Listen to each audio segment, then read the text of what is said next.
the only thing I feel bad for Notre Dame about, and I'm being serious because as you know, I've come on here before and talked about my dislike of that program and everything about it, is that again that they have their longtime, all-time leading head coach leave for another job at another school at the same level, and that leaves them feeling or having the brand of not being considered the best possible spot, a destination spot. And I was having my fun this week and calling it a stepping stone job.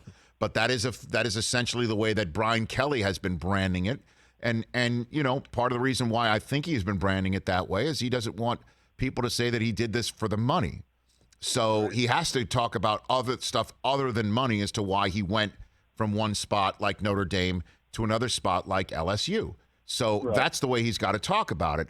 But other than that, I mean, and I appreciate your phone call, and let's do this let's do this twice a week thing a little bit more. I guess it's like instead of 2 a day, it's 2 a week from Jeff in LA. So I don't sit here and think that Notre Dame's in trouble, right? I mean, how many times do you say this guy doesn't have it or this guy doesn't have experience, and then he turns out to be remarkable in the job? Happens all the time. So they say that the kids do love him. They say that they've got the best possible setup. Well, we'll see it. And the most amazing thing about it is that when was the last time a guy gets his first head coaching spot at a school like Notre Dame, okay? But his first game in that spot is a national championship semifinal game. Mm-hmm. That could totally happen. Your first game as head coach, congratulations. Hey, thank you. You are 2 wins away from winning it all. I'll take it. The only thing that it could come close to, the only thing that comes close to this is when Steve Fisher took over the University of Michigan in 1989, and his first game was an NCAA tournament game. And then 5 games later, he's now the head coach of University of Michigan hanging a banner. Boom. And there was no way that job was being taken from him. But he was an interim coach. This guy's been given, it's your job. We got it.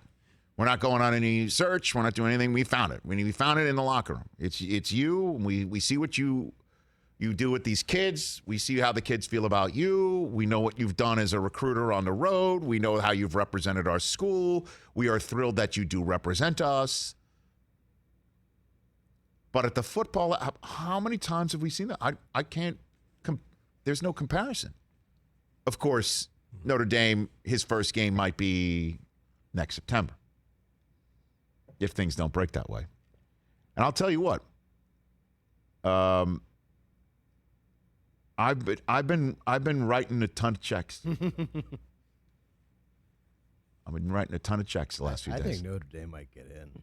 And you asked me what's more likely. I'm thinking, Notre Dame is going to get in. That there is some reason in my mind that this is all set up. The football gods, the college football gods, are kind of like, how wild would it be?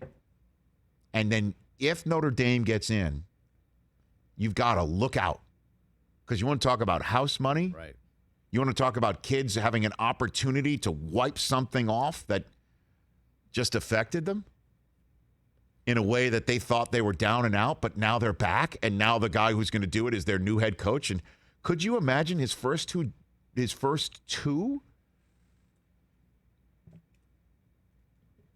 coaching gigs are the national championship semifinal and the final, and then he could potentially do what Brian Kelly did not do in 2 games. In 2 games?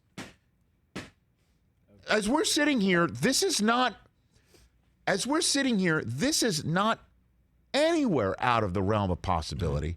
And even if Notre Dame gets in, you can't sit here and go, they have no shot against, say, my alma mater. And you can't sit here and say that they wouldn't have a shot against Georgia either. Yeah, you're in.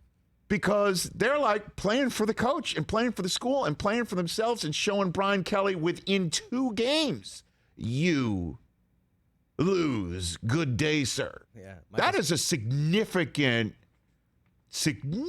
emotional piece of capital here, man. Michael Smith would look like a genius. Yeah, he said that Notre Dame would win one with Marcus Freeman before Brian Kelly wins one at LSU. Dude, that's entirely possible. As we're sitting here right now, getting ready for tomorrow. Just to review one more time, if you don't mind, Mike Hoskins, putting up tomorrow's schedule. It all starts with the Big 12 championship game. It all starts with Baylor and Oklahoma State in the Jones Mahal. Again, the Cowboys are off. And part of the reason why they're not playing at home this week is the schedule is new. They had to have this first Saturday and this first weekend in December free because there was going to be a Big 12 championship game, and it's Baylor against Oklahoma State. Oklahoma State has beaten Baylor already this year. If Baylor reverses the fortune, that leaves a spot open that won't belong to Oklahoma State should a spot be open, right? And then the way that a spot gets open is if Georgia beats Alabama. Yep. And a way a spot gets open is if Houston beats Cincinnati, although that AAC championship game that kicks off at 4 Eastern time on ABC, just as this CBS, America's Most Watched Network, folks, put you in front of the television set for Georgia and Alabama. That's a home game for Cincinnati, the AAC championship. Let's say Houston wins that one. That's a spot that could belong to Notre Dame, and then the check writing that I've been doing all week gets returned to sender in Ann Arbor, heaven forbid. Iowa beats Michigan. That might mean Notre Dame gets in. Those are 3 ways that Notre Dame gets in.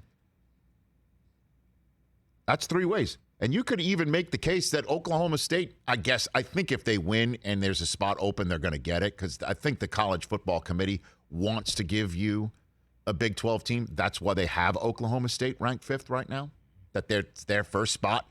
First spot open, they get it if they win. Let's say they lose. First spot open, gets to get it. It's Notre Dame. This is entirely possible what we're talking about right here. What if let's just throw this out there. What if Iowa upsets, Baylor upsets, and Houston all wins? What if those 3 teams all win? Does Alabama get the 4 spot ahead of Ohio State? If Georgia beats them? Yeah. If they're a 2-loss Alabama over a 2-loss Ohio State? Yeah.